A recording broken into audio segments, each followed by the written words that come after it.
साथियों, मन की बात की एक और विशेषता रही है।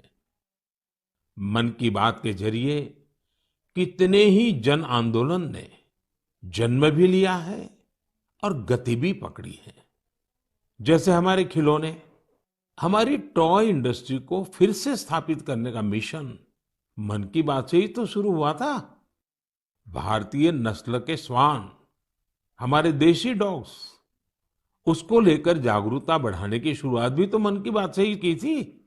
हमने एक और मुहिम शुरू की थी कि हम गरीब छोटे दुकानदारों से मोलभाव नहीं करेंगे, झगड़ा नहीं करेंगे।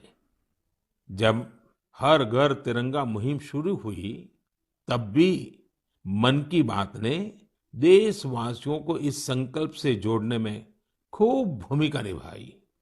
ऐसे हर उदाहरण समाज में बदलाव का कारण बने हैं। समाज को प्रेरित करने का ऐसे ही बीड़ा प्रदीप सांगवान जी ने भी उठा रखा है। मन की बात में हमने प्रदीप सांगवान जी की हीलिंग हिमालयज अभियान की चर्चा की थी। वो फोन लाइन पर हमारे साथ हैं। प्रदीप जी नमस्कार। सर जय हिंद। जय हिंद भैया। कैसे हैं आप? सर बहुत बढ़िया, आपकी आवाज सुन के और भी अच्छी। आपने हिमालय को हील करने को सोची, हाँ जी सर। अभियान भी चलाया।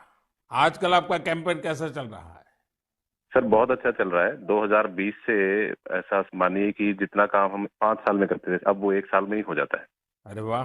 हाँ जी सर। शुरुआत बहुत नर्वस हुई थी, बहुत डर था इस बात को लेके कि जिंदगी भर ये कर पाएंगे नहीं कर पाएंगे, पर थोड़ा सपोर्ट मिला और 2020 तक हम बहुत स्ट्रगल भी कर रहे थे ऑनेस्टली। लोग बहुत कम जुड़ रहे थे, बहुत सारे ऐसे लोग थे जो कि सपोर्ट नहीं कर पा रहे थे, हमारी मुहिम को इतना तवज्जो भी नहीं दे रहे थे। बट 2020 के बाद जब मन की बात में जिक्र हुआ, उसके बाद बहुत सारी चीजें बदल गई। मतलब पहले हम साल में 6-7 क्लीनिंग ड्राइव कर पाते थे, 10 क्लीनिंग ड्राइव कर पाते थे। आज की डेट में हम डेली बेसिस पे 5 टन कचरा इकट्ठा करते हैं अलग अलग लोकेशन से। अरे वाह।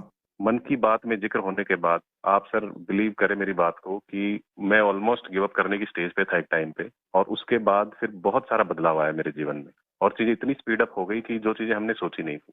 सो आई एम रियली थैंकफुल कि पता नहीं कैसे हमारे जैसे लोगों को आप ढूंढ लेते हैं। कौन इतनी दूर दराज एरिया में काम करता है, हिमालय के क्षेत्र में जाके बैठ के हम काम कर रहे हैं, सॉल्टिट्यूड पे काम कर रहे हैं, वहां पे आपने ढूंढा हमें, हमारे काम को दुनिया के सामने लेके आए। तो मेरे लिए बहुत इमोशनल मोमेंट था तब भी और आज भी कि मैं हमारे देश के जो प्रथम सेवक हैं उनसे मैं बातचीत कर पा रहा हूँ। मेरे लिए इससे बड़ी सौभाग्य की बात नहीं हो सकती। प्रदीप जी, आप तो हिमालय के चोटियों पर सच्चे अर्थ में साधना कर रहे हैं और मुझे पक्का विश्वास है अब आपका नाम सुनते ही लोगों को याद आ जाता है कि आप कैसे पहाड़ों की स्वच्छता अभियान में जुड़े हैं। हाँ जी सर। और जैसा आपने बताया कि अब तो बहुत बड़ी टीम बनती जा रही है और आप इतनी बड़ी मात्रा में डेली काम कर रहे हैं। हाँ जी सर। और मुझे पूरा विश्वास है कि आपके इन प्रयासों से, उसकी चर्चा से अब तो कितने ही पर्वतारोही स्वच्छता से जुड़े फोटो पोस्ट करने लगे हैं। हाँ जी सर। बहुत। ये अच्छी बात है। आप जैसे साथियों के प्रयास के कारण waste is also a wealth, ये लोगों के दिमाग में अब स्थिर हो रहा है और पर्यावरण की भी रक्षा हो रही है।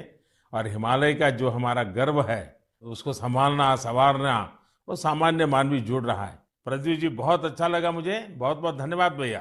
Thank you sir, thank you so much. जय हिंद।